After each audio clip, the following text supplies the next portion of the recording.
आज हम दोस्त एक ऑर्बिट में घूम रहे इलेक्ट्रॉन का वेलोसिटी वाला फॉर्मूला कैलकुलेट करेंगे। तो देखिए दोस्त, ये हो गया हमारा एटम, और एटम के सेंटर पार्ट को बोलते हैं न्यूक्लियस। न्यूक्लियस के बाहर के रास्ता को सेल ऑर्बिट या एनर्जी लेवल बोलते हैं। तो इसी सेल ऑर्बिट या एनर्जी लेवल में हमारा इलेक्ट्रॉन घूमता है। तो इस घूम रहे इलेक्ट्रॉन का आखिर वेलोसिटी कितना होगा, तो उसी वेलोसिटी को निकालने वाला हम लोग फॉर्मूला कैलकुलेट करेंगे। देखिए दोस्तों, टॉपिक है हमारा expression for velocity of moving electron in an orbit.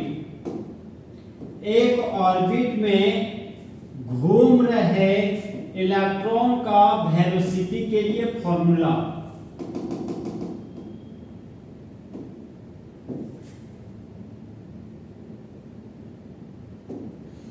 From Bohr's atomic theory we have,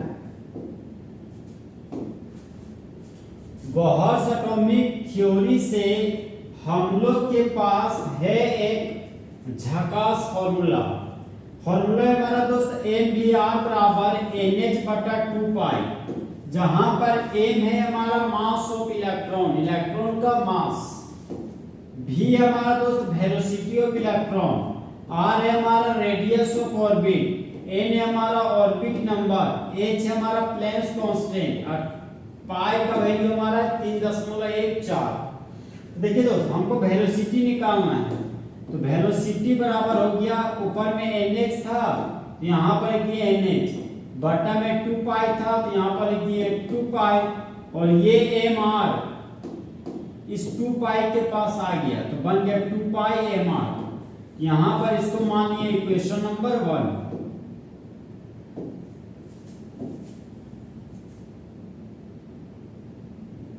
अब देखिए दोस्त, हम लोग के पास पहले से एक फॉर्मूला था रेडियस का।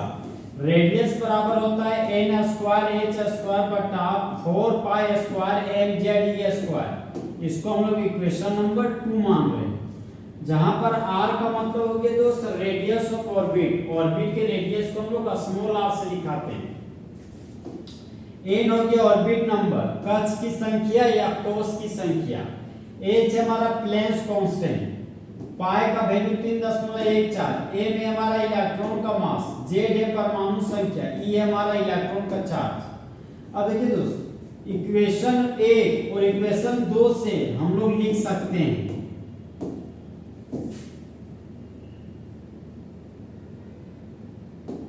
तो v बराबर हो गया दोस्त nh बटा 2 पाई m, और r की जगह पर लिख दिए n स्क्वायर h स्क्वायर, और ऊपर में लिख दिए 4 pi square mz e square.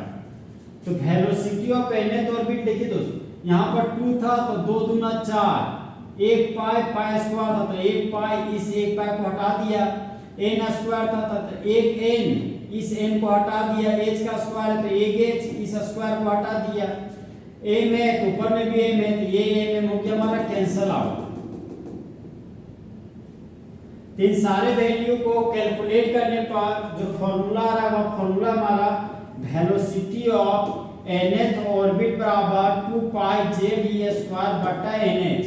ये हो गया हमारा इक्वेशन नंबर 3, जहां पर पाई का वैल्यू 3.14, z है परमाणु का संख्या, e है हमारा इलेक्ट्रॉन का चार्ज, n है हमारा ऑर्बिट नंबर, h है हमारा प्लेन्स कांस्टेंट।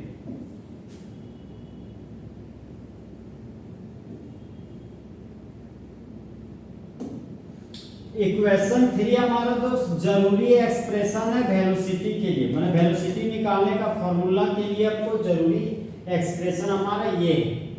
अब देखिए दोस्त, put the value of constant in equation 3। अब सारे कांस्टेंट टर्म को हम लोग पुट करने जा रहे हैं। तो वेलोसिटी ऑफ nth ऑर्बिट बराबर हो गया 2 गुना पाई का वैल्यू 3.14 है, z था तो z लिख दिए, और इलेक्ट्रॉन का चार्ज cgs यूनिट में हमारा होता है दोस्त 4.8 गुना 10 का पावर माइनस 10 इलेक्ट्रोस्टैटिक यूनिट का स्क्वायर। n था तो यहाँ n लिख दिए, प्लेन्स कांस्टेंट का वैल्यू cgs यूनिट में होता है हमारा 6.626 गुना 10 टू द पावर माइनस 27 अर्ग सेकेंड। तो वेलोसिटी ऑफ nth ऑर्बिट बराबर हो गया z/n गुना 2.18 गुना 10⁸ सेंटीमीटर पर सेकेंड। अब देखिए दोस्त, वेलोसिटी ऑफ nth ऑर्बिट बराबर हो गया z/n गुना 2.18 गुना 10⁶ मीटर पर सेकेंड। तो इस तरह हमारा दोस्त वेलोसिटी ऑफ nth ऑर्बिट का फार्मूला हो गया z/n गुना 2.18 गुना 10⁶ मीटर पर सेकेंड। तो इस तरह हमारा दोस्त एक ऑर्बिट में घूम रहे इलेक्ट्रॉन का वेलोसिटी वाला फार्मूला प्राप्त हो गया। तो दोस्त, चीते की चाल, बाज की नजर और हिमांशु कुमार के सॉल्यूशन पर कभी शक नहीं कर सकते।